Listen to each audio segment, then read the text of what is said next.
प्राचीन ज्ञान पद्धति के साथ साथ समकालीन आवश्यकताओं पर आधारित शिक्षा की भी आवश्यकता। वर्तमान युग, जिसे आधुनिक वैज्ञानिक एवं तकनीकी क्रांतियों का युग कहा जाता है, वैश्वीकरण के साथ साथ संपूर्ण विश्व को एक बाजार में तब्दील कर दिया है। ऐसे प्रतिस्पर्धात्मक और प्रतियोगी युग में शिक्षण संस्थानों के सामने सबसे बड़ी चुनौती यह है कि वे अपने संस्थानों में प्राचीन ज्ञान प्रणाली के साथ साथ आधुनिक आवश्यकताओं के अनुसार शिक्षा की वैज्ञानिक पद्धति को बढ़ावा दें, ताकि छात्र विश्व में अपना एक विशेष स्थान बना सके। ये विचार सीएम कॉलेज दरभंगा के प्रधानाचार्य प्रोफेसर मुश्ताक अहमद ने व्यक्त किए। प्रोफेसर अहमद अंग्रेजी विभाग द्वारा आयोजित प्राचीन शिक्षा प्रणाली और अंग्रेजी भाषा के महत्व पर एक दिवसीय सेमिनार के उद्घाटन सत्र में अध्यक्षीय भाषण दे रहे थे। प्रोफेसर अहमद ने कहा कि अंग्रेजी विभाग का यह इंडक्शन प्रोग्राम भी एक सराहनीय कार्य है। उन्होंने कहा कि आज पूरे देश में प्राचीन शिक्षा प्रणाली के महत्व और उपयोगिता पर चर्चा और बहस हो रही है। कॉलेजों और विश्वविद्यालयों के पाठ्यक्रम में हमारी सांस्कृतिक पहचान को प्राथमिकता दी जा रही है।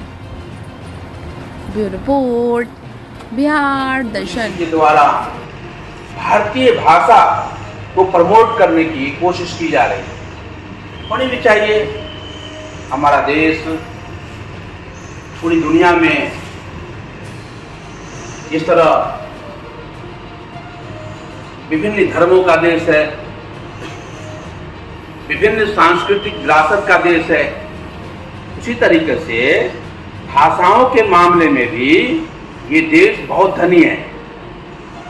भारत में कुल 1600 भाषाएं बोली जाती है ना? 1600 भाषाएं बोली जाती है। लगभग 150 के आसपास तो उसका लिटरेचर मौजूद है। भारत ने अपने अष्टम सूची में 24 भाषाओं को शामिल किया है। रुपया हाथ में आता होगा तो देखते होंगे उस पर विभिन्न भाषाएं हैं, लेकिन उतना ही भाषा नहीं है हमारे देश में। तो ये देश की एक बड़ी पूंजी, जिस तरह से मानव संसाधन है, ह्यूमन रिसोर्स है हमारा, उसी तरह से हमारी जो ये लैंग्वेज ये है हमारा, वो भी एक बहुत बड़ा धरोहर है कि हम दुनिया में सबसे ज्यादा भाषाओं के देश में रहते हैं, है ना? लेकिन एक भाषा दूसरे भाषाओं के लिए कोई दीवार नहीं है, हर्डल नहीं है। कोई भाषा दूसरे के लिए नहीं है, बल्कि दुनिया की तमाम भाषाएं एक दूसरे से जुड़ती है। जिस तरह से विभिन्न नदियां निकल करके गंगा जाकर के बंगाल की खाड़ी में समाहित हो जाती है, फिर वो समंदर में अलग अलग जहाँ चल रही है, वहाँ अधवारा समूह है। बीच के बगल में यहाँ पर देख रहे हैं आप, बागमती बह रही है, लेकिन जब आगे चले जाएंगे तो वो फिर कोसी में मिल जाएगी, अधवारा समूह की सभी नदियाँ। उसी तरह से ये भाषाएं भी हैं विभिन्न। जिस तरह से आप विभिन्न परिवार से यहाँ आए हैं, है ना, लोकल डायलेक्ट अलग अलग होगी आपकी।